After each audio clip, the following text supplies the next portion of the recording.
Hi, welcome to Wholeheartedly for the Lord Bible Journaling with Sherry. Today's process video will be I'm going to call this my compact journaling Bible because it is a journaling Bible. However, it is not the standard size journaling Bible that we normally get, like the interleaved Bible. Is a little thicker, but that's usually the length and the width of a normal size journaling Bible. And I think this one is maybe a 7 by 6 inch journaling Bible. However, it's compact, which I do like, and you may like that as well. And then look at the wide margins. The margins are wide, and the sheets are like a manila creamish color sheets to it.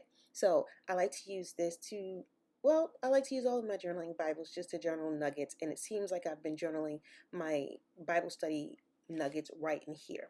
And that's just me measuring the page because I wanted to share with you guys. I think it, like I said, yeah, 7 by 6. And today's journaling nugget is coming from a Bible study class. It was the last one for the year, and it was just something that my pastor said. He was just talking in general as we were closing out, and it's just something that really stuck out with me. And it's in 2 Timothy chapter 4 verse 3, and it says, "For the time will come when they will not endure sound doctrine, but after their own lusts shall they heap to themselves teachers having itchy ears." And he's taught on this scripture many times and made reference to it because of the fact that we are living in times where men have grown weary of hearing the truth. Men in the Christian arena, that is, have exchanged the truth for a lie or fables, as the scripture says. Verse 4, yeah. So they get these teachers and to scratch their itch, so to speak. And I wanted to journal that. And what he said basically was that the church has lost a lot of its power.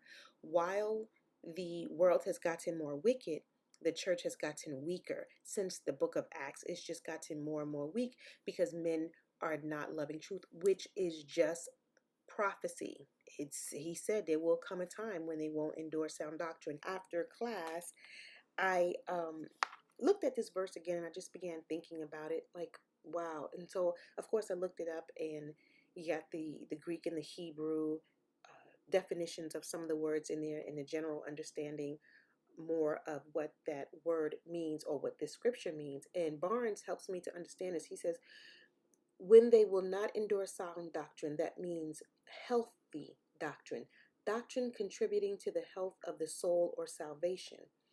At that time, they would seek a kind of instruction more comfortable to their wishes and feelings. And my pastor has said that so many times. People want entertainment now. They don't want preaching. They don't want to hear the truth. Don't bring up how I live. Don't tell me how I should treat my wife or my husband, how to raise children, anything that pertains to living in this life in a godly manner. People don't want that. But what they do want are the fishes and the loaves, like Jesus would say.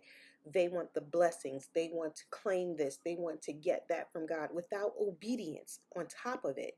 There's no, as the scripture says, there's no good thing that the Lord will withhold from us if we walk uprightly. And if there's something that we wanted and we don't have it and we're walking with the Lord, it's because He sees something in that that would turn us away from Him, or that would do something that will be destructive to us. So that's why there's some things that we may not get, or some prayers that are not answered in the manner that we thought. And the fact that people don't want sound doctrine, doctrine that has to do with biblical teaching, the core of it, but they will heap up these teachers who come up with fables, with things, as the scripture would say, of their own imaginations, and try to pass it off as the Spirit of the Lord told me to tell you this, or something that they want to pass off as truth and has nothing to do with the scripture in which they're speaking of, or what God meant it to mean at the time, and how it can be applied to us today. And this was just a reminder for me to stay true to doctrine.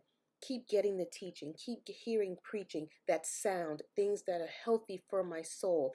And don't look for teachers that are going to entertain me, people who are going to dazzle me with what they say. Because I've said it before, it's not how someone says something, is what they say.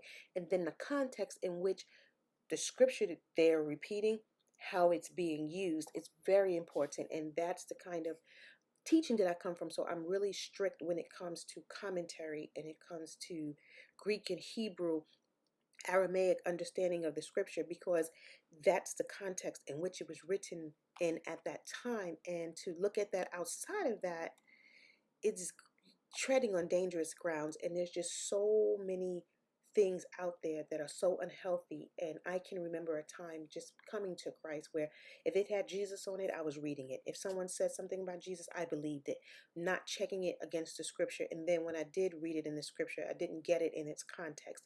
So that is a stickler for me. So I'm safe by staying in the confounds of the scripture in the context that it was written in, and allow the Spirit of God to let my thinking come out of the scripture. I don't have a thinking and make scripture fit it. My thinking comes out of the scriptures, and that's really important to me. And this little lady here from Vin Von Ali, I think she's Sister Rama, who loves the word, and she just reminded me of myself, just digging in the word, digging it out, and allowing the Spirit of God to just minister to me that word, keeping it sound, keeping it whole. And I was just so grateful for the word on that Tuesday, and I wanted to journal that quick nugget. Thank you for watching, and take care.